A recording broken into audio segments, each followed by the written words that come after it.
My name is Nana Baumann. I'm the Senior Advisor Arts Program at the American Academy, which means I deal with most things arts related here. Thank you for joining us for tonight's talk by Naomi Beckwith, this semester's American Academy Distinguished Visitor.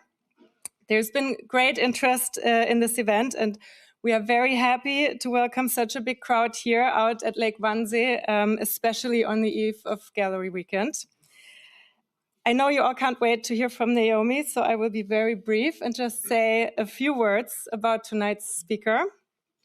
As most of you will know, Naomi is the artistic director of Documenta 16, which will open in Kassel a little over a year from now in June 2027. She is also the deputy director and Jennifer and David Stockman chief curator at the Solomon R. Guggenheim Museum and Foundation in New York, which means she's holding two of the most important and demanding jobs in the art world at the same time. At the Guggenheim, she oversees collections, exhibitions, publications, curatorial programs, and archives, and provides strategic direction within the international network of affiliate museums for the Guggenheim. Previously, Naomi held curatorial positions at the Studio Museum in Harlem and the MCA Chicago, where she worked for almost a decade, ultimately serving as its senior curator from 2017 to 2021. Her curatorial practice is fundamentally concerned with Black identity, experience, and cultural vitality, and with the ways these have shaped and continue to shape global contemporary art far beyond the boundaries to which art history has traditionally assigned them. Her work is deeply committed to interdisciplinarity, treating the borders between visual art, music, performance, and communal practice not as fixed boundaries, but as generative sites of exchange. Her exhibitions and scholarship are deeply grounded in art historical and critical theory, consistently tracing the intellectual threads that connect historical works and ideas to the voices and practices of artists working today. Naomi has organized several award-winning group exhibitions, and we can only name a few of them here. Her formative exhibition, The Freedom Principle, Experiments in Art and Music, 1965 to now, which she co-curated with Dieter Röhlstraße at the MCA Chicago in 2015, traced the radical interplay between Black experimental music, performance, and visual art from the Chicago avant-garde of the 1960s to the present, treating these intersecting practices as vital sites of aesthetic innovation and cultural and political imagination. Naomi was also the co-curator of Grief and Grievance, Art and Mourning in America, conceived by the late curator Okwe Enwezor, and realized 2021 posthumously at the New Museum in New York. The show examined how Black artists have articulated loss and mourning as both personal and political responses to systemic violence. Her most recent exhibition, Echo, Relay, Reverb, was on view last year at the Palais de Tokyo in Paris and explored the influence of French intellectual thought on American art and the broader exchange between European theory and American artistic practice. Other exhibitions include Howardina Pendel, What Remains to be Seen from 2018, as well as solo shows on the Propeller Group, Karen Sitter, Leslie Hewitt, William J. O'Brien, and projects with Arthur Jafa and Laurie Simmons. Naomi serves on the board of the Andy Warhol Foundation and has received several fellowships and prizes, among them the Fellowship for the Independent Study Program of the Whitney Museum of American Art in New York. In 2024, she received the David C. Driscoll Prize for African American Art and Art History. And she also holds an MA with distinction from the Courtauld Institute in London, has been a visiting professor at Northwestern University, and as if she didn't have enough on her plate, she's currently also teaching at the Art Academy in Kassel, I believe. Naomi will talk for roughly 35 minutes tonight, I think, after which I will join her on stage for some questions, and then we'll open it up for a short audience Q&A. Please raise your hand for the Q&A and wait for the microphone. Please make sure your question is brief and has a question mark at the end. Guided by the American Academy's mission to promote open and thoughtful exchange and to be the place of serious dialogue, we ask that all conversation tonight, as at all of our events, reflect respect for differing perspectives. And now, without further ado, welcome, Naomi. The floor is yours.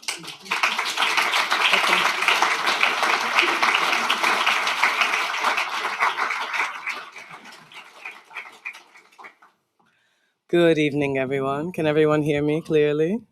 Fabulous, fabulous. Thank you all for coming out at a beautiful, beautiful spring night in Berlin. If I were you, I'd be elsewhere, outdoors, but I'm happy you've joined me, and I am more than thrilled to be here at the American Academy in Berlin. I've been at many events in New York City, talks, galas, celebrations, what have you, but I've never walked into the hallowed halls here in Berlin. So I thank you so much for the invitation. Thank you, Nana, both for bringing me here, also for that invitation. Excuse me, for that introduction that makes me feel so busy. I did not know I was this busy. Also, thank you to Jana Reusch, who I think is somewhere in the room, for all her coordination. Yeah, hello, Jana. Yeah, I see you back there. And of course, President Dan Benjamin for keeping an incredible program together. Today, throughout the week, it's been a very busy one. I also want to give a quick shout out also to the entire team that keeps this place running. This is the sweetest group of people I have ever come across. So thank you all for cooking and cleaning and keeping us happy and making sure that I am well fed. And with the special birthday shout out to Rolf, who's around somewhere. And I also just want to say I am really enjoying my time with the fellows. Of course, they're incredibly sharp people, incredibly smart people, accomplished in their fields, but these are also giving people.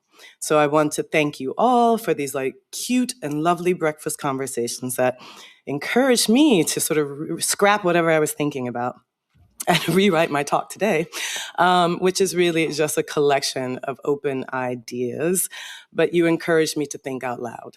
And so instead of thinking about being polished, to really think in group and community with everyone here. So I look forward to your thoughts and questions afterwards. But with that, here I am. As you've heard from Nana, I am a curator. And I'm a curator that works with living artists, their objects, ideas, and perspectives. And it helps to approach this ever-changing and slippery contemporary art field without a fixed methodology. I simply have one rule. Always stay attuned to what artists are doing, and then just figure out what to do with their art. But I also have some art history training, and oftentimes a look at contemporary art will help me understand the art of the past and vice versa. Of course, the art of the past can point a way forward in what to do with art of this moment. But I do, however, maintain a core set of standing concerns, which are: how do artists today make sense of the forms, shapes, and art movements they've inherited in order to create a language for this contemporary moment? And right now, really, all this adds up to what does it mean to be thinking globally, especially as I work on this small little project that I'm going to open sometime next year.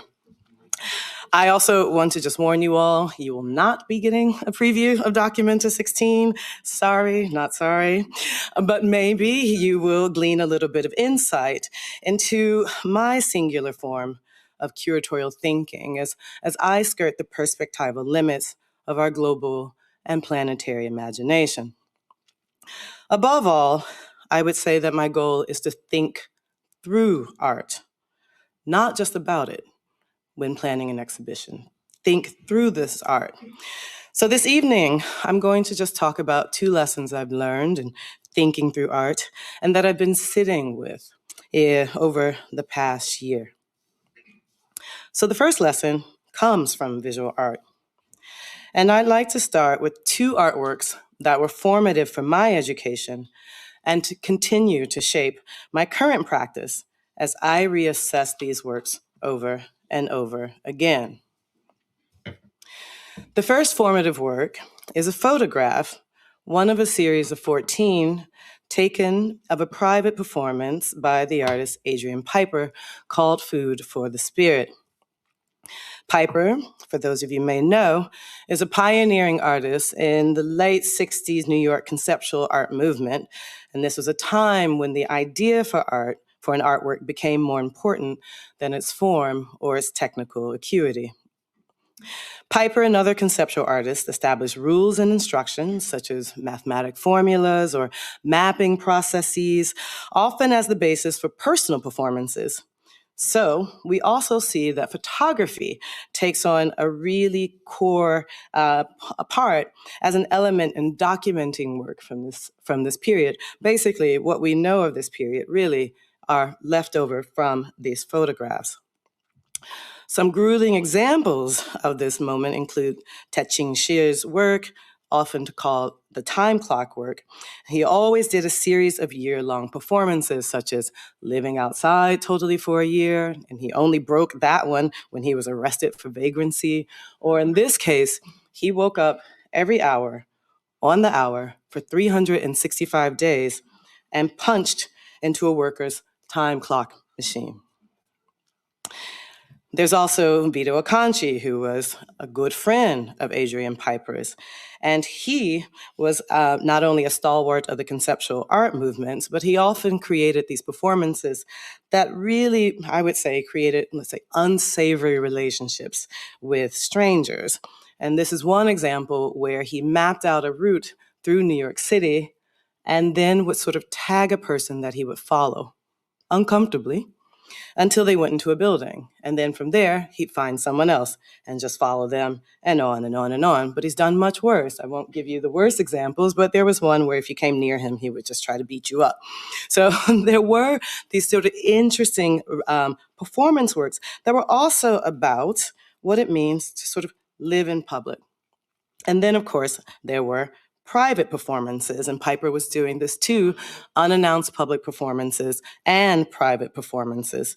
And while she's doing this, she's also creating these highly regimented paintings and drawing and mail art, putting art in the post, which worked through a set of conditions with logical and mathematical precision. So she was doing very structured things over and over and over again. And Piper established 3 parameters to consider when she made her art. One was the idea, the concept that she's working through. The next was the form, which is the shape that things take, the material that she works with. And the last was the context. Where is this work going to be? Who is the audience? And she would sort of work through a set of permutations of each. She would take one idea and work through a different context or do through a different form, take a form, work through a different idea, and on and on and on.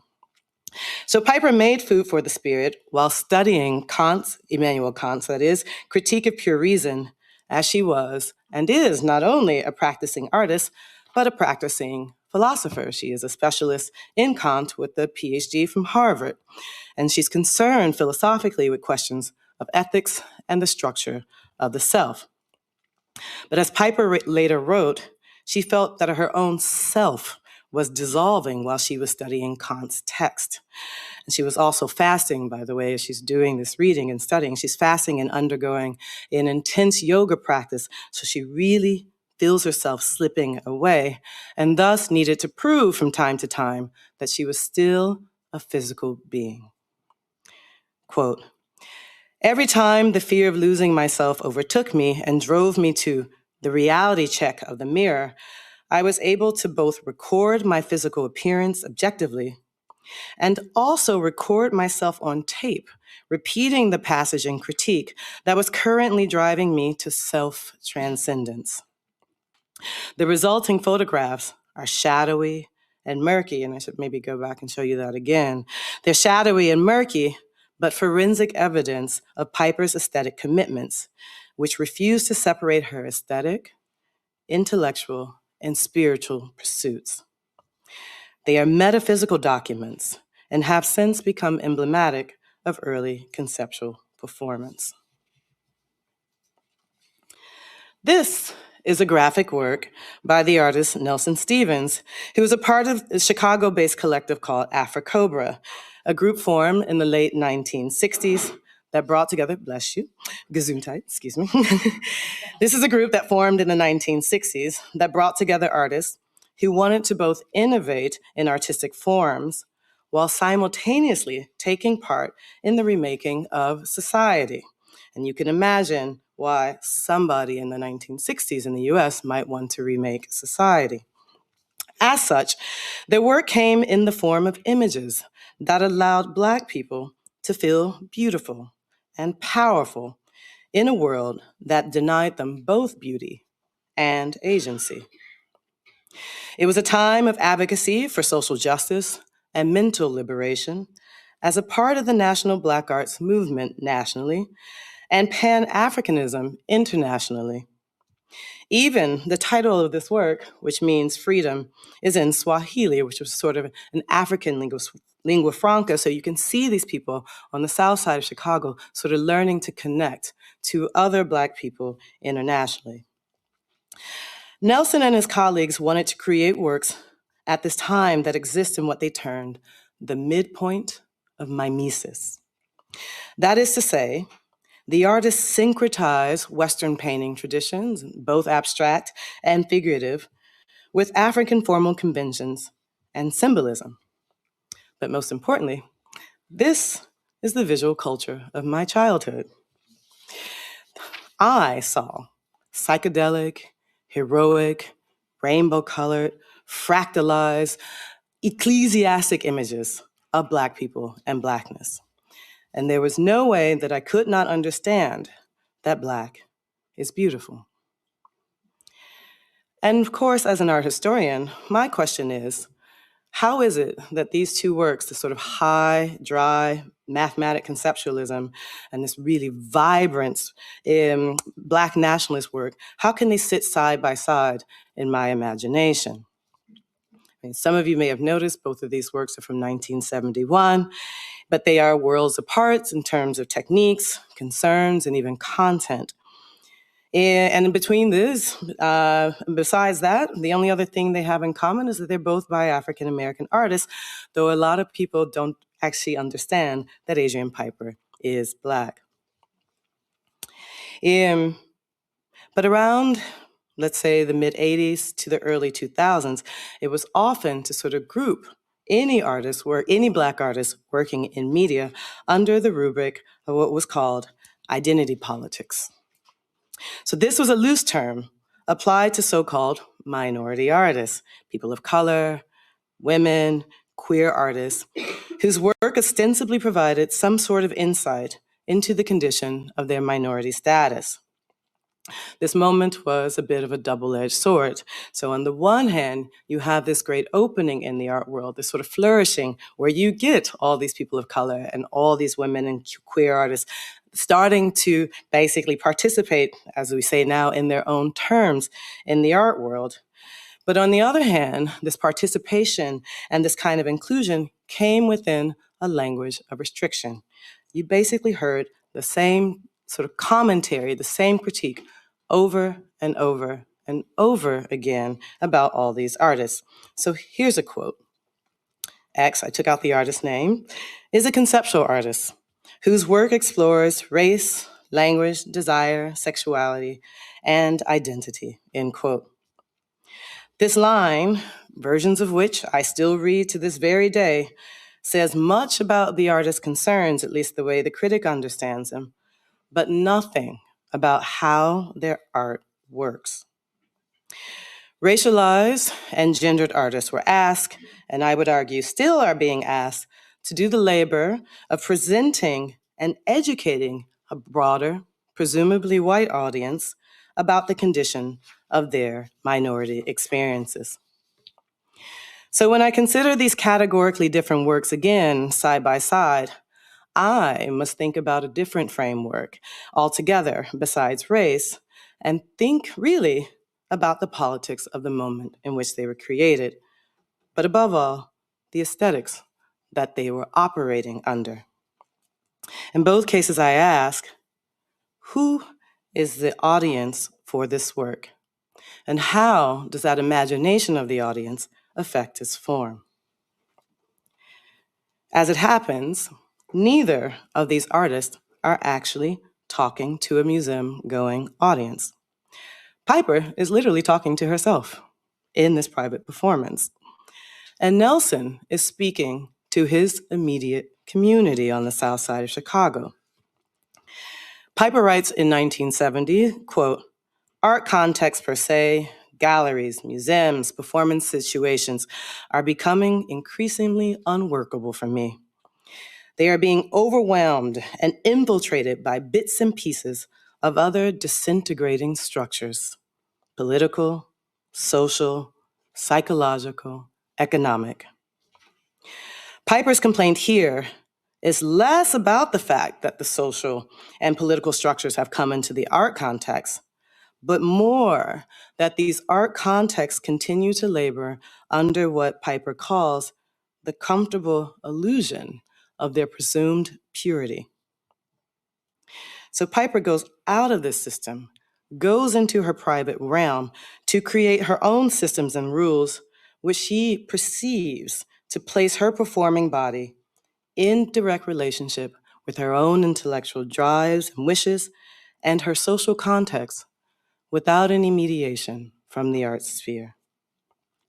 Nelson and his Afrocobra cohort's overtly political project similarly was born of an equal frustration with the violent suppression of the civil rights movement in the United States, but also an exclusionary art world that sort of kept Black artists at arm's length, but also shut out Black audiences altogether. So you may have artists coming, but no one that looked like them were coming to see the show.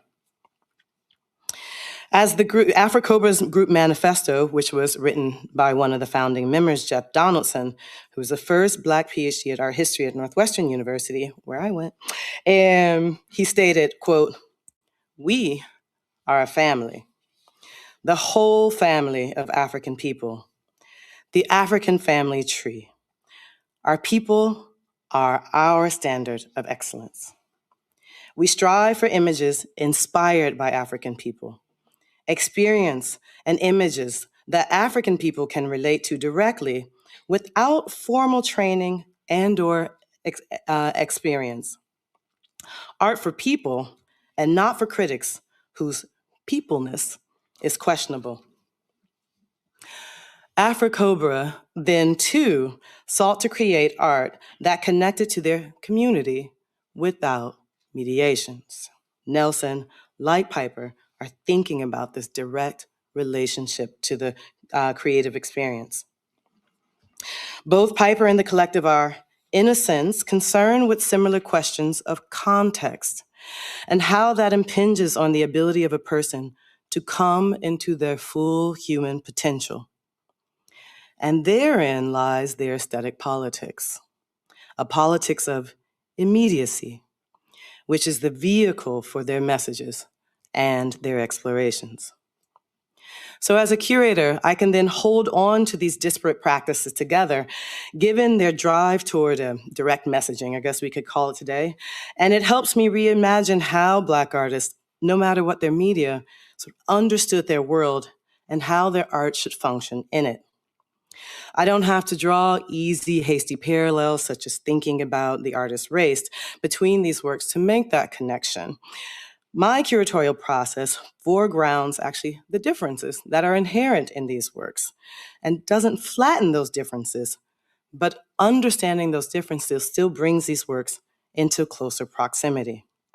And as I do, even 55 years after these works were made, these works remain instructive for me in thinking about art globally. In our 21st century age of mediation and mediatization, can art be direct, unmediated, and circumvent these arbitrating structures and strictures? Such questions remain as I work to create exhibitions now and into the future. My second lesson comes from books. not visual arts. But that said, we'll start talking about art anyway.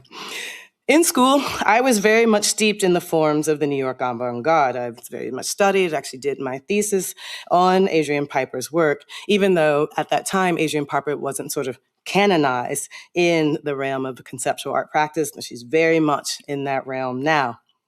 But in terms of my informal education from my childhood forward, I subsequently absorbed Afro-Cobra's utopian vision and global imagination.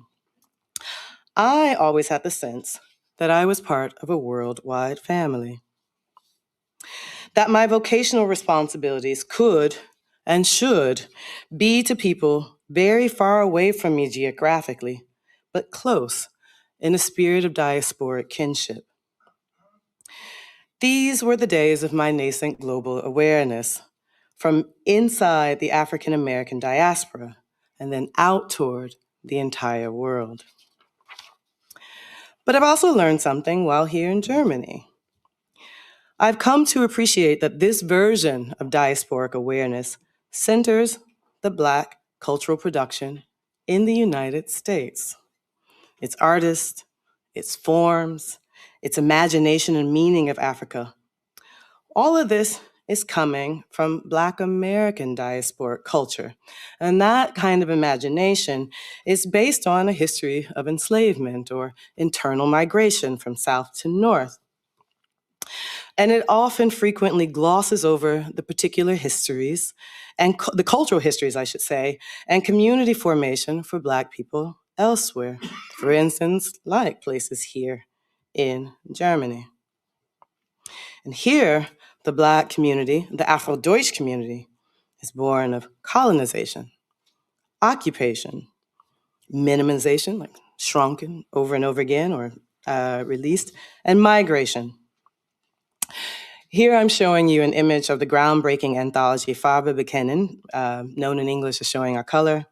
Here I also pause to ask for your forgiveness for any German word that I'm going to say today because I will get it wrong, so forgive me. But this book, Showing Our Colors, was a landmark book that began to frame an intergenerational narrative through a feminist lens around the Black community here in Germany. And I also want to offer a quick shout out, to the Initiative Schwarze Menschen in Deutschland and ADEPRA, an organization for Black women here in Germany, who not only gifted me this book, but helped me to begin to see these histories and these real distinctions between the community here in Germany and in the US. Yet, despite these key differences between African diasporic communities, certain experiential similarities still resonate across time and borders, and experiences that I find most often relayed in literature. If you look on the upper right corner, there's a woman in sort of a pink scarf, or a little bit of a pink scarf, showing on the cover of this book. And this is one of the book's editors, credited here as Mai Opitz, but better known as the writer and activist Mai Ayim.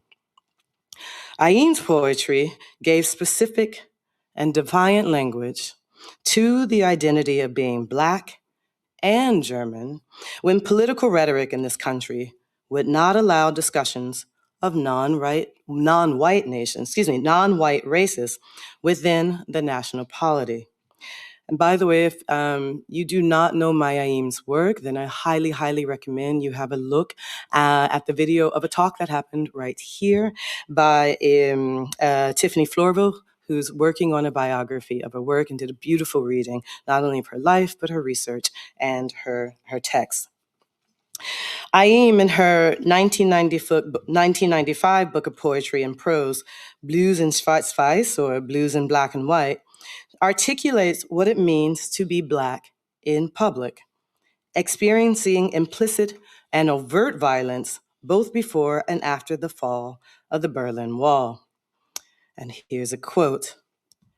I remember former times in small West German cities where I often had the feeling of being under constant observation, of getting sick of constantly searching and questioning gazes. I remember days when I would feel especially lonely or unbearably exposed and would be on the lookout for Black people while shopping or riding the bus. For the first time since I had been living in Berlin, I now, in 1989, had to protect myself almost daily against undisguised insults, hostile looks, and/or openly racist offenses. As in earlier times, I started again when shopping and on public transportation to look out for dark faces. A friend of mine, holding her Afro-German daughter on her lap in the S-Bahn, was told, quote, "We don't need your kind here anymore. There are already enough of us." A 10-year-old African boy was thrown out of a crowded U-Bahn train to make room for a white German. Those were incidents in West Berlin in November 1989, end quote. Ayim's testimony, the way she recounts threatening gazes in public and on trains, immediately brought to my mind Frantz Fanon's now iconic train encounter as a Caribbean soldier in Paris, in a recently liberated Paris, I should say, from German occupation. He recalls a life-altering moment in his 1952 essay, The Fact of Blackness, which opens with the shrieks of a white French child. And here's the quote, "Mama, see the Negro. I'm frightened." Frightened. Frightened. Now they were beginning to be scared of me. I made up my mind to laugh myself to tears, but laughter had become impossible. I could no longer laugh because I already knew that there were legends, stories, histories, and above all, historicity, Geschlichtigkeit, which I had learned from Karl Jaspers. Then, assailed at various points, the corporeal schema crumbled, its place taken by a racial epidermal schema. In the train, it was no longer a question of being aware of my body in the third person, but of a triple person. I was responsible at the same time for my body, my race, my ancestors. On that day, completely dislocated, unable to be abroad with the other, the white man who unmercifully imprisoned me, I took myself far off from my one presence, far indeed, and made myself an object. End quote. Fanon, a writer, an activist, and a clinical psychiatrist, was one of the first to speak about the Black psyche as distinct from a presumably universal psyche conceived by Sigmund Freud, which in turn was based on Hegelian ideas of being and subject formation.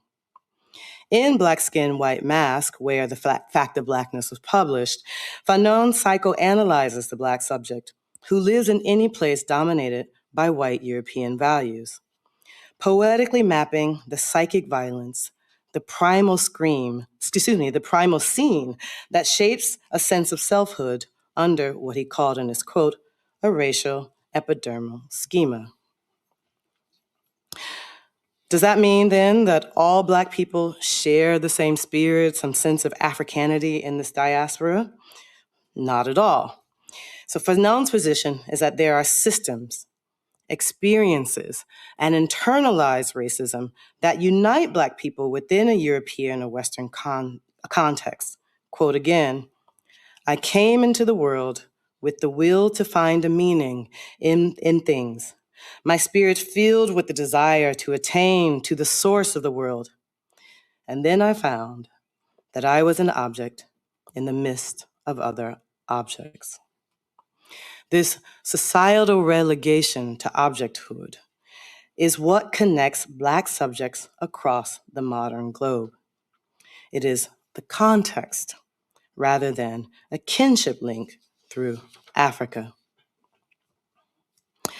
The differing geopolitical conditions of Black communities, though, also create for differing social formations and political movements There's Créolité, for instance, in the French Caribbean.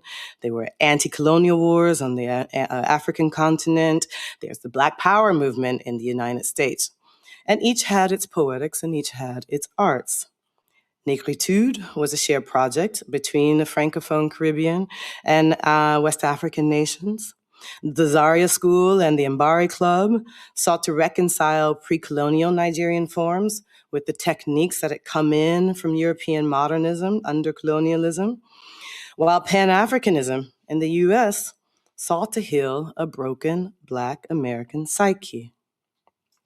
Each may speak to each other, each of these sort of artistic formations around the world, but each has a disparate catalyst, and each one, and in my mind, my job is to practice discrepancy, which is to understand and keep the distinctions between all these movements, even as I try to make connections. And this is a practice that I carry forward, not only in thinking about African diasporic culture, but it's the way that I could be thinking about all practices around the world that seem linked, even tangentially. For instance, art that arose after the fall of the Soviet Union, or indigenous art practices, global feminisms, what have you. These are all things that can easily be sort of tamped down into one definition, but it's really important to keep open the distinctions between them. Finally, I don't want to leave everyone with the sense that the westernized Black subject exists in a state of constant despair, even while existing in a structure of denigration. I'm okay, people, right? But such structural conditions that feel almost immovable do create an odd relationship to time and to history, as if one constantly exists within ghosts. Again, literature, such as Toni Morrison's Beloved, is indicative of this. Dr. Saidiya Hartman writes about how, for the Afro-Atlantic subject, all history is cumulative. Events never wholly recede into the past. To quote one of Hartman's observations, quote, why is it that I sometimes feel weary of America, as if I too had landed in what was now South Carolina in 1526, or in Jamestown in 1619? Was it the tug of all those lost mothers and orphaned children? Or was it that each generation felt anew the yoke of a damaged life and the distress of being a native stranger, an eternal alien? But somehow, the visual and performing artists seem to capitalize on this sense of displacement. If one has a sense of being an eternal alien, then why not make it productive and then fashion oneself into an otherling? For instance, the artist and musician Ramel Z described himself simply as a 14th century monk. If you ask him what he did, I'm a 14th century monk. He speaks in a manner that exemplifies an Afrofuturist tendency to bend time, simultaneously toward the past and the future. And rather than treating Ramel Z's self-presentation as a spectacle born out of a kind of fantasy fiction, I propose seeing it as a critical riposte to the modernist idea of teleology and development, refusing to believe that history moves in one arc. And Ramel Z's self-fashioning also mirrors the aesthetic strategy of the Black avant-garde or neo-avant-garde in Chicago. Here, members of the Art Ensemble of Chicago, who were improvised music pioneers and who often frequently collaborated with Afrocobra, and it shows you, of course, the work of Nelson Stevens earlier from Afrocobra, these musicians adopted alter egos, each playing different roles, such as the griot, the scientist, the shaman, for instance, and each making claim to ancient knowledge and future forms. These creative practices attempted to remove Black people from the surreality of their present historical and structural racism and place them into speculative realms that collapse time, planets, and even collapse the distinctions between media and art, the performing and the visual arts. As the Art Ensemble of Chicago said once about their music and paintings, we are ancient to the future. What I mean to say is, the work of an artist is to reimagine the world in which they live, to bring to life new forms, to think within and beyond the current disorder so that other futures become possible. If we are to be of this world, then the future is the register that holds all the promise. As Frantz Fanon states in his introduction to Black Skin, White Mass, the future is, quote, linked to the present insofar as I consider the present something to be overtaken. And that is my reason for living. Thank you.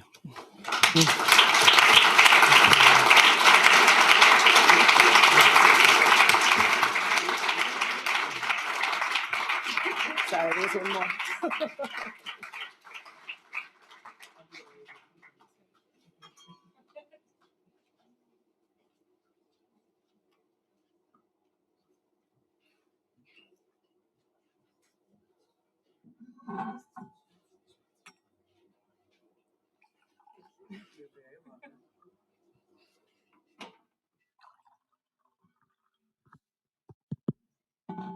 Thank you so much for this kind of tour de force through your current thinking and the kind of ideas and influences that have probably accompanied you throughout your career. Thanks, Naomi. I know, of course, everyone is burning to know specifics about Documenta, but as you've mentioned, we're not going to talk about any specifics. We're really happy that we can still ask you some questions. And I think since you ended with that image of the Chicago Art Ensemble, I wanted to ask you about this formative exhibition that you did more towards the beginning of your career, the Freedom Principle, which you've mentioned, and which traced how the African-American avant-garde of the 60s fused music and art with a lasting influence on experimental and interdisciplinary cultural production. So I'd be interested to hear how improvisation and collaborative creation factor into your curatorial process. First of all, thank you for that lovely compliment. First of all, I would say that before I go into how it inspires, how the Freedom Principle inspired my sort of curatorial work, I want to say that that project was really a love letter to Chicago. And a love letter to the South Side of Chicago. And it was a way for me to, as an art historian, as a curator, sort of elevate those things that had not really been included in art historical discourse, but were very precious to me, to elevate them into a kind of international, hopefully, conversation. And so it was just a lesson in, work with what you love. Right? But we had a process when we were creating that exhibition, which was to understand, again, what were the principles, literally, that these artists were working with, mostly Afrocobra and the art ensemble. And once we identified these principles, which were, if I can remember, improvisation, collectivity, and experimentation, we decided to sort of learn from the artists and use those as principles for our own process. So it was a show that was co-curated, right? So there wasn't the idea that one sort of singular vision was going to pull this together, but it had to be a conversation. We had to be nimble. Yeah, we had to be able to sort of move quickly, especially with some artists who weren't used to working in a gallery context or a museum context. And the idea was also try something new, try something different. Like we recorded albums in the space of the exhibition. We had all sorts of like odd performative things happening. At the time, we made the museum free. I mean, it was called the Freedom Principle, so you kind of had to for opening day. But I also realized that these are sort of principles that don't have to sit just with that one exhibition, but these are principles I can take with me throughout my curatorial practice. So I'm definitely taking collectivity to Kassel with me, or I've taken it with me in Germany. Yeah, it makes for a slower process with this sort of team that I have, but it is a real process to be discursive and collaborative. Definitely taking experimentation, because this is not a museum. It is a museum of 100 days technically, but it's not a museum. So we don't have to behave like a museum all the time. So it's a time for all of us to kind of free up a little bit. And so I think this is really an example for me of thinking through with artists, but also taking those lessons with you past the one time you're working with artists. Really resonated with me what you said at the beginning about the direct messaging, and that seems to be like a practice that helps you ensure that some of that, even in a very, you know, in a way defined framework, keeps that alive, maybe. Yeah, and I would say, look, I'm a little skeptical about whether or not this is possible, the direct messaging, right? Is there a way to have a totally unmediated experience, or is there a way to have totally unmediated access to art? But overall, I think the goal is to be true to the artist's goals, right? To sort of walk with them and not sort of put my ego and all my thoughts in the foreground, but really stay a little bit behind the artist, stay a little bit behind them, so that you kind of give them access to, this public, or these publics, this audience, however they imagine them. Yeah, I also really wanted to ask you again about the Black perspective within the German context, and you've kind of talked about this with Farbe bekennen and the writing of Maya Yim, and so I just wanted you to kind of go into that a little further, since Germany has a very complex and still under-acknowledged Black history, and Black Germans remain remarkably underrepresented in mainstream German cultural institutions. How have Black perspectives within Germany shaped your thinking as you engage with the local context? And what have you found when you look at Germany through that lens? Is there anything that most people are simply not seeing yet? There are a couple of things. I mean, first of all, I talked about what I've learned in terms of thinking through literature and thinking it comparatively through other texts. But I would say there's a beauty being an art historian, because when you study objects, you obviously have to place them in a history. And when I look at objects and depictions, especially of Black people in Germany, I realize that I'm looking at images and objects from like the 13th century in Magdeburg, in 16th century in Augsburg. You've got these amazing depictions by like Dürer, Kranach. I mean, Kranach's not really German, but either way, point being that what you see is the presence of Black people in this country for a millennia. And I think that begins to belie some narratives that often get circulated, that the Black community is sort of an Arabist community, that it just arrived after World War II, or maybe just arrived really after sort of World War I, or there's just a couple here or there. But I think looking at art history, you already see the record of Black presence here, and that's the first thing. And the second is there are Black artists working here in Germany. And so I just always encourage those who know of each other or don't know of each other. There's plenty of you in the room tonight. Make friends. Because the other thing that I learned from ADEPRA, and I've learned from the ESD, and I've learned from these sort of reading, it's this kind of coalition building and coming together in these sort of AFAOs, I think you call them, these initiatives.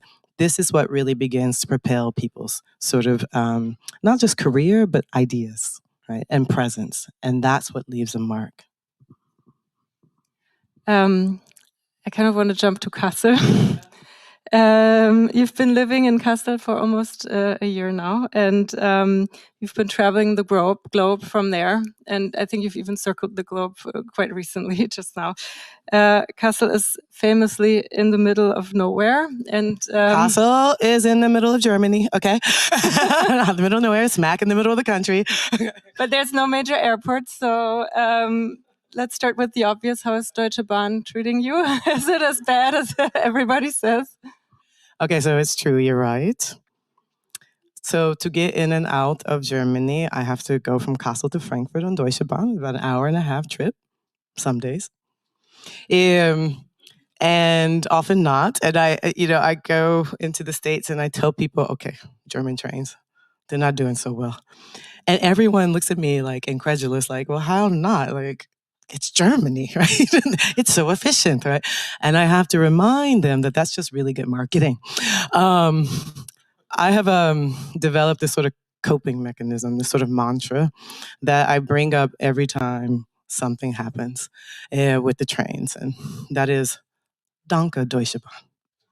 So like you go on the train and your seat is like double booked. Danke, Deutsche Bahn. Your train is delayed, so you miss the connection to the next train. Danke, Deutsche Bahn. Your train is like 10 minutes delayed, then 45 minutes delayed, and then it's canceled. I mean, this is Danke, Deutsche Bahn. So I've just learned to sit with it. But on the way here, it was fine. Yeah, I know. But exactly. we were all really shocked. surprised. Yeah. Everybody was shocked. I was like, oh, the trip here was great. No delays. And everyone's like, really? Yeah, so Deutsche Bahn. I'm getting used to it. I'm going to try the mantra. I doubt it's going to work. But you have to breathe. We'll Danke, Deutsche Bahn. Yeah. Well, in a way, that was the easy Kassel question. And now the more delicate Kassel question. The previous edition left Documenta in a genuinely difficult place, not just institutionally, but in terms of how an exhibition like this holds together artistic freedom, ethical responsibility, and the complex echoes within a wider public, from the general audience to the readers of Bild Zeitung. You've spoken about this thoughtfully already in Kassel a year ago, but standing here or sitting here now a year later and with some distance from that moment, does that crisis feel like a burden you inherited, or has it in any way clarified what you want Documenta 16 to stand for? I would say, I can't recall exactly what I said almost a year ago about this, but I would say overall my position is unchanged on this. I think when you decide to take up a project like Documenta, you are always inheriting what's come before, whether in the immediate past or all the way up to 1955. Somehow I have to sort of answer to all of that. And I think I'm learning to answer to it through the work and not necessarily personally. I am clearly aware of the crisis. I'm clearly aware of the climate. I can try to prepare myself for this, but I think what's become more important for me is to focus on that inheritance that I have and go back to the sort of originary moments of Documenta. Go back to 1955 when Boda said, I want to make an exhibition that is thinking about the conditions of the world now. And I wanted to be international. I wanted to be cosmopolitan, as a kind of response to the lack of contemporary art in Germany under the dictatorship. And that may be slightly utopic. As you can tell, I'm kind of into utopic thinking a little bit. And of course, his idea of what was cosmopolitan even, and what was international is very limited. But what you have is a kind of legacy of artistic directors pushing and pushing and pushing those definitions every edition.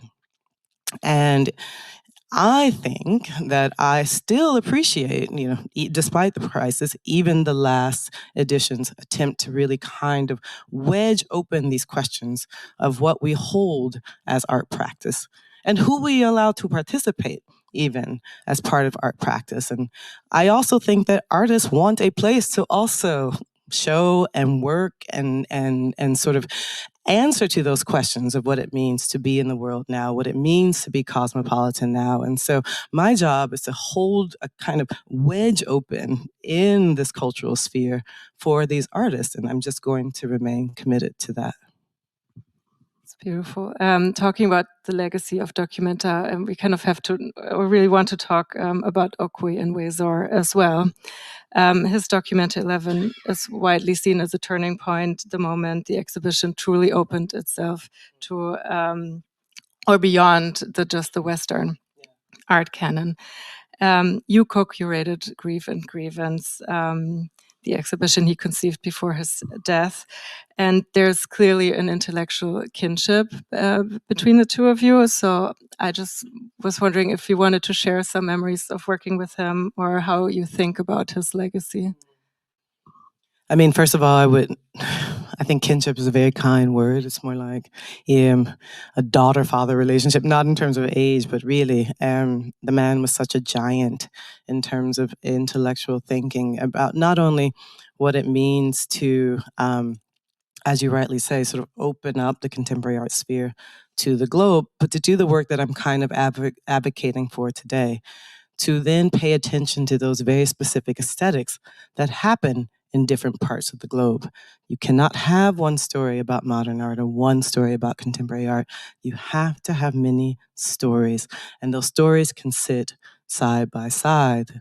And he called that the sort of post-colonial constellation. I think a lot of people think about this as a kind of historic term, but for Okwe, post-colonial meant basically the conditions of internationalism, the conditions of globalization. And how is it that we can create these kind of arena where all these conditions sit next to each other, comfortably or uncomfortably? It's okay. You know, it's okay to have a bit of friction around that as well. I mean, I also took up Grief and Grievance as a way of mourning him as well. And it was also a way to give me a little homework. Like, it forced me to kind of read his work, read his techniques, like sit with his language, cry a little bit as well. And not to, substitute myself for him at all, but to really ask, like, what can be done? What can be done with these attempts? What can we do with that wedge that he was also trying to open up in the contemporary art sphere? But I was also interested in the ways in which the terms grief and grievance are psychoanalytic terms. And he's not known as someone who thinks about the psyche. He's known as someone who thinks very deeply about history, very deeply about politics, very deeply about what globalization means. So for him to talk about feelings, actually, was really interesting. But I also realized that for him, feelings can become politics, right? Grievance is a kind of political position that grievance is a feeling that turns into a political position. He saw that in the United States, what it means to be disaffected as a population and then skew a government in a certain direction. He saw that, of course, happening, and we still see it, of course, happening across Europe. And so his thinking, out of what felt like hard politics into the sort of world of affect, still held a very important, I think, political position. You've assembled the first all-women curatorial team of Documenta, and so kind of repeating that question a little bit, but what is it like working in that constellation, and how do you work together as a curatorial team? I like working with my girls. This was not an intention. When I started putting together the team, I just, as everyone, started making a list of like who can do a few things, who can work rapidly in a context because we have a little less time than most other teams, who knows their field really, really well, who knows sort of geopolitical stakes really well, and who works collaboratively. That was really important for me. And who has a sense of the local as well as the global. And my short list it came down to this incredible group of women, and all of them said yes. I mean, again, being aware of the history, the crises, the timing, all of that. I think everyone wanted the opportunity to kind of stand here on the stage and do this work together. What's it like? I mean, now we're kind of distant. It's like a lot of Zoom, but it's a lot of amazing conversations amongst ourselves and even with artists. And I think we've been committed to this practice of learning while we're doing. we won't have all the sort of answers to everything that we put on the table as we are making this exhibition. We'll never really resolve all the propositions, but we've committed to also working in irresolution, like get the show together, but keep those questions going. They will, they'll remain with us for years. And there are amazing moments sometimes in these meetings where we'll be talking about an art practice and someone will just say, hold up, pause. We need to figure a certain thing out. We need to go deeper into this context. We need to ask more questions. And I love that. Now, it also drives me crazy because, we've got limited time. But making space to think collectively with people is really a blessing. And I wouldn't let that go. Is everyone going to come move to Kassel eventually? Everybody's coming to Kassel starting this summer. Oh, yeah. We're filling up the city. Yeah, I heard you're moving offices right now. It's been fun. Though I have a really good office and I don't want to go. It's beautiful. Yeah. Maybe final question for me before we open it up to the audience.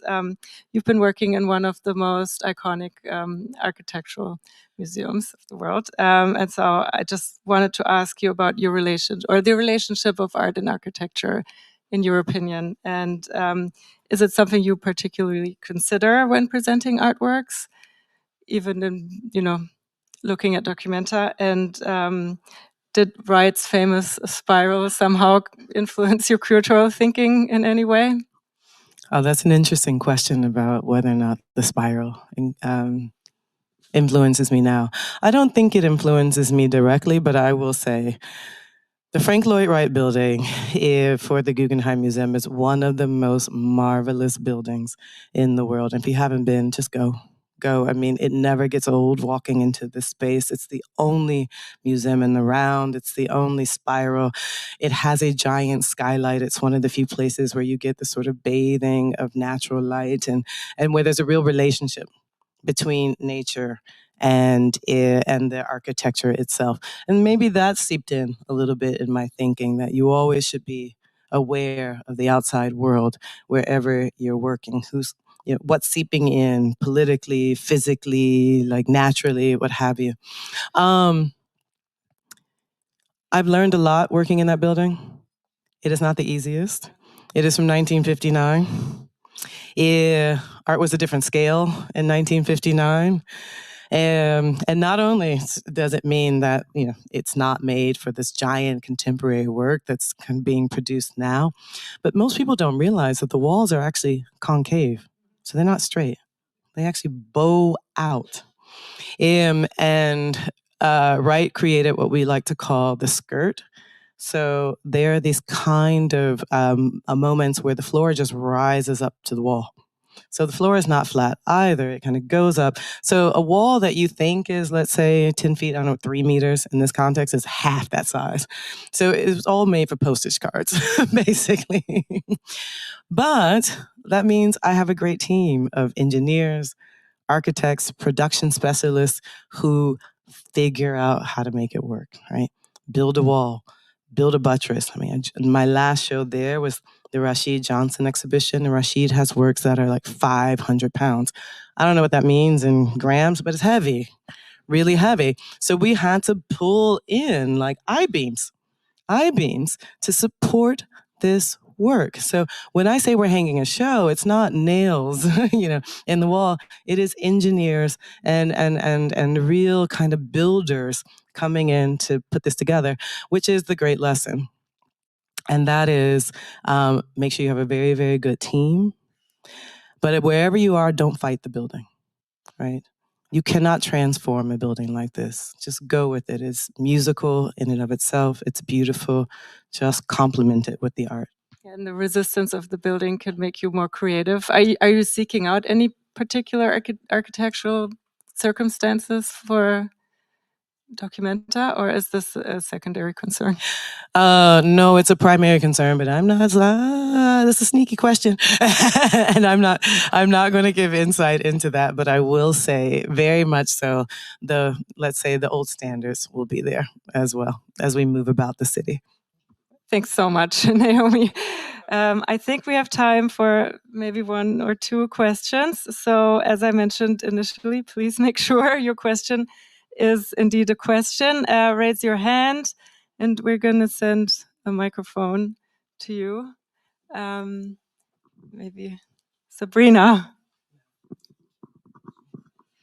Thank you so much for that. It was just beautiful to see your history and your process. And I look forward to breakfast tomorrow to discuss more. This thought about, you've repeated other futures, opening up contemporary alternative spaces. So I'm curious about a very new space, which is AI and generative AI. In terms of, there was a movement, or there was the rise of generative AI art, that hit the art scene a few years ago. It kind of, spiked, and then maybe it's not so much a trend anymore. But I'm curious about whether there's space in the art world for AI, if we're thinking about expansion. The short answer is there is, and thank you for that question. But maybe not in the ways that people think. It will be there. So the big worry, or I should say, the initial presence around AI in the art world was really about this question of, can AI make something as brilliant as the human imagination? And I think the jury's kind of out on that. Everyone's decided not so much. But the worry that came with this was that AI models were trained on other people's artwork. And so artists have definitely said to me, oh, I've seen bad versions of me in the world because these models are basically extracting things from the internet. And so I think the bigger question around AI right now is going to be about legal limits, right? Copyright, how these things circulate. Who gets to be able to hold this and maybe refuse having their work circulate in this sort of big internet sphere. And that's not just for visual arts. I think it's actually the performing arts that's really led in that way. But AI is actually an interest for me in this upcoming documenta, and not particularly in terms of how it's used sort of visually and how it appears, but more about the questions around consciousness, creativity. And these are questions clearly that walk beside the questions of who's human and who is not. And these aren't new questions. These are also millennial-old questions. So I'm actually interested in this kind of long historical debate that AI brings us back to. What does it mean to be human? What does it mean to be creative? What do we value of that kind of consciousness?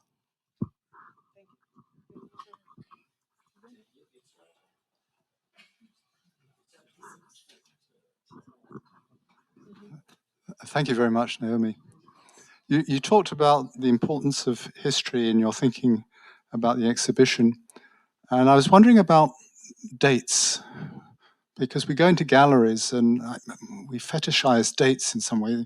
We want to see when was it made.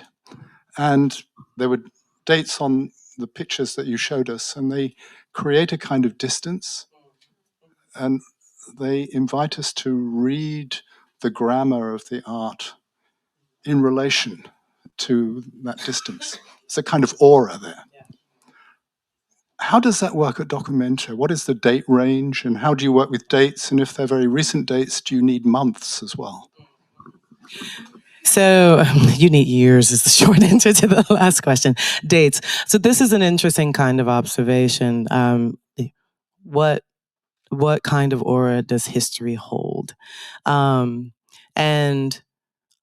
I don't think it's really possible to kind of get away from the fetishization of this look of the 60s and 70s and grainy black and white photos and everyone so impossibly thin with great hair and stuff. I don't understand how everyone looks so good, right? And that we kind of do hold this cultural imagination around these sort of moments in art history. But I do think it's important for me to always push this question of what is past and present.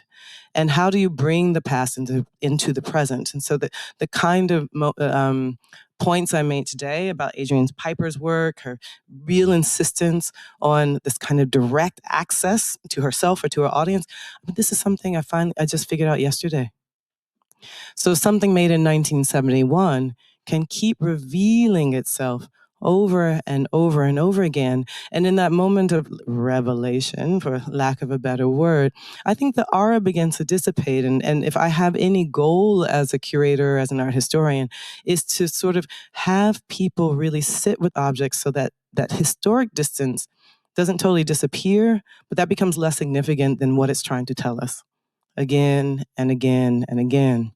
In terms of the practical notions of what are the date ranges of documenta, it is generally a contemporary art show. So most of the work will be made in the last few years. That's usually been the case. But I'm not opposed to bringing in historic artwork in the least bit. I've definitely got some under my sleeve. Again, things that begin to add context and come into conversation with objects that are newer. But it's also the case that for many big international exhibitions, many of the works are new. So the date will be 2026, ongoing, right? 25, 26, into the future. Because so many artists also take this as an opportunity to kind of start new propositions. Didn't think about this initially, but the thought just occurred to me as well. There's one important thing that I've been trying to hold in my mind, though, as I'm thinking about new commissions and new works, and that is, what is their afterlife? Where are they going afterwards? What is that implication in terms of money, storage, environmental impact? Can the artist hold it? I mean, these are all real questions. And it's something that's stuck with me as I've traveled a lot around the world and realized that as a global exhibition, you want the broadest possible global presentation, but not everyone's going to bring a 500-pound work back to a studio like around the world. And so these are also really big questions for me as we're planning the checklist.